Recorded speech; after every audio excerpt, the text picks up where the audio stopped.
namba 5 nga yasobola n'okusamba mu maaso mukyusa agende mu maaso musobole okuteeba akapiira mukono tumukyateeba ate mwongedde okubeera wano nga mugamba ndowooza twamanyire obutateeba tunagendera awo kati nzija okubagamba tulina okuteeba tulina okuwangula mukono tulina okuteeba tulina okuwangula tukooya obukulembeze obwo nga bwa ntalo twagala obukulembeze obutugatta twagala obukulembeze obumanya tuli banjawulo omusajja oli wala sipiidi emutambulirako si yeemu ate ne oba wa ddiini eno munnakuliranye si wa ddiini yo mwe bamaama bali awo mbalaba bulijjo waliwo omukyala mwama wange muisiraamu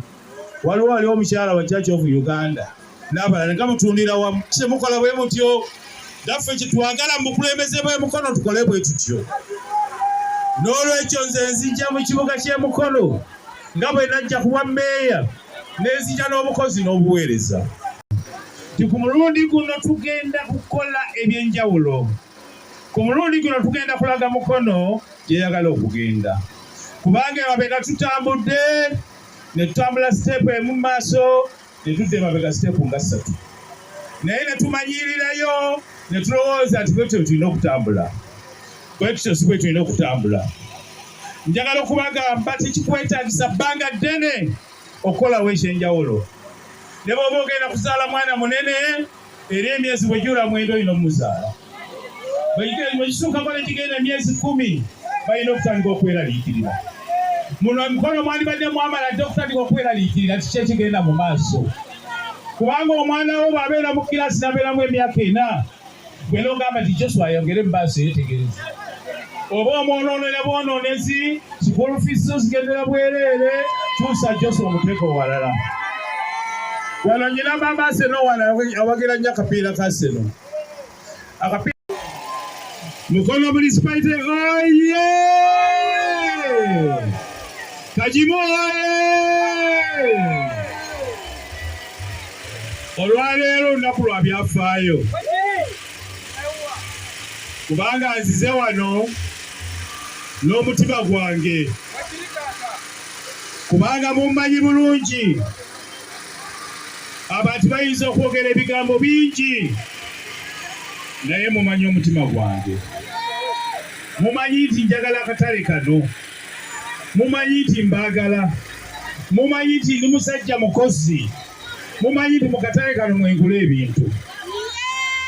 n'olwekyo bassebo ne bannyabo bwenna ero nzize wano ng'omukwano gwammwe nze George Kajimu meeya Wumbula ate member wa parliament addako Mukono municipality n'olwekyo ekituleese wano olwaleero anti ebyatulwanya byasseemu ebyatulwanya byakoze ki wetwakoma wetutandikira timulundi guli bassebo ne bannyabo embeera eyaliwo yali etegeerekeka ku mulundi guno buli muntu ategedde buli muntu akutteko buli muntu n'awunyako buli muntu n'awuliriza ali buli muntu amanye ekituufu era ssebo tubategeeza ne bannyabo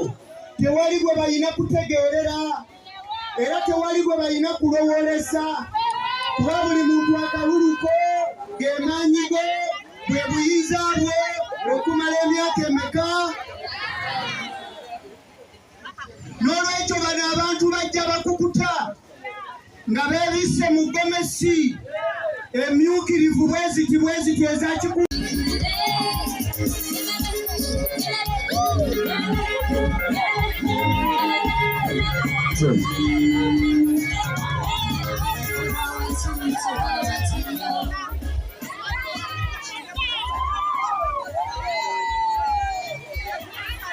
abantu b'omukiko Valley Market gye muli njagala okuwulira eddoboozi lyammwe nga lyamwanguka naye yennyini gyali awulire nga kitokota bwe tikitikiti ab'omukiko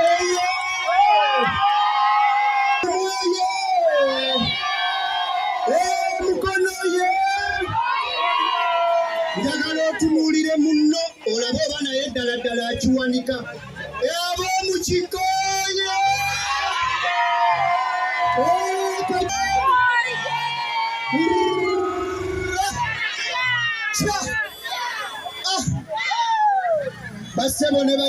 abantu b'omu Kikovale market mwebale okola, mwebale okuweereza, mwebale okulima, munywezese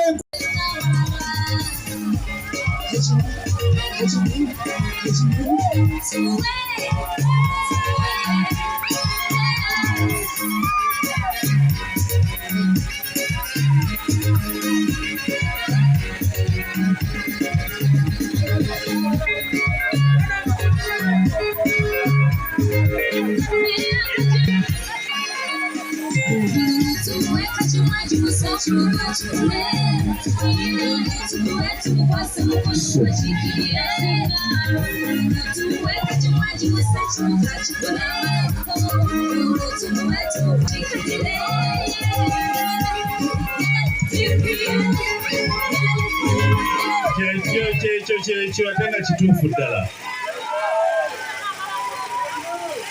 Bassebo ne bannyabo ab'Akameevale Market gye muli? Gye muli? Sibawulira gye muli? Mukola gye muli?